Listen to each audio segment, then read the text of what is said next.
Lihat anjing yang berani ini. Detik berikutnya, dia berlari ke rumah kayu itu. Tetapi suara sengsaranya terdengar. Kepala anjing itu dilempar keluar.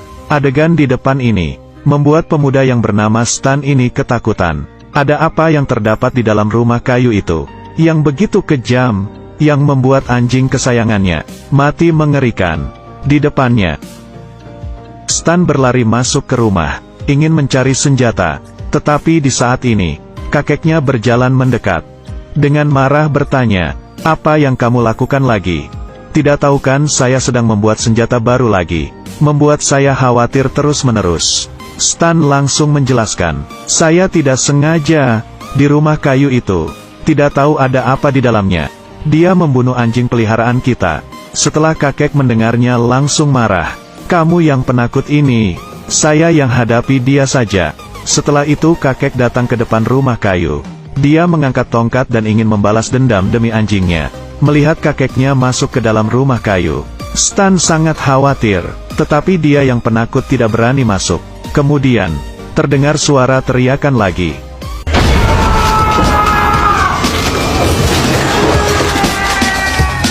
Stan yang membuka pintu, malah terlihat kakeknya berbaring di lantai dengan penuh darah. Sebelum dia menanyakan kakeknya, monster dari belakang menarik kakeknya ke dalam. Stan sangat takut, langsung menutup pintunya dan mengunci pintu dengan rantai besi. Setelah itu, dia masuk ke rumahnya, mengambil bir yang kakeknya larang, dan terus meminumnya. Akhirnya Stan yang khawatir mengeluarkan kayu dan memblokir rumah kayu itu. Tetapi keesokan hari, dia mendekati rumah kayu. Tiba-tiba, sepasang tangan keluar, terus mencekik lehernya. Setelah dia berusaha melepaskan, tangan monster itu ditarik keluar, dan terkena sinar matahari. Kemudian, tangan monster terbakar. Stan langsung mundur karena ketakutan. Tetapi belum saja dia tenang, temannya yang bernama Dommer datang mencarinya.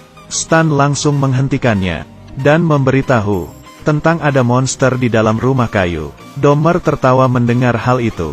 Sama sekali tidak percaya, malah ingin melihatnya. Tetapi ketika dia mendekat,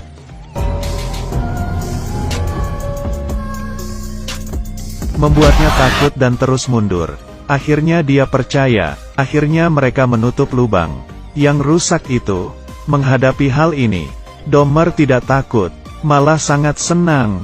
Dia berkata kepada Stan, "Stan, ini adalah kesempatan kita, menggunakan monster ini, membiarkan orang yang mengganggu kita kemari." Kemudian, hehehe, Stan tidak setuju dengannya. "Tidak boleh, itu nyawa manusia." Dommer malah berkata, "Nyawa apaan? Kamu lihat luka-luka saya. Ini semua dipukul oleh preman-preman itu." Tetapi Stan tetap saja tidak setuju. Keduanya pun berpisah. Tetapi karena kematian kakeknya, polisi merasa aneh, sehingga mencarinya. Polisi bertanya pada Stan.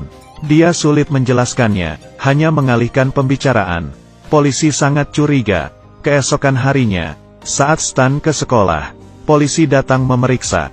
Dan di saat ini, terdengar suara dari rumah kayu, yang menarik perhatiannya. Saat dia ingin membuka pintu, Stan langsung muncul. Dia memberitahu polisi bahwa ada monster di dalam. Tetapi polisi berpikir, pasti Stan yang mengurung kakeknya di dalam.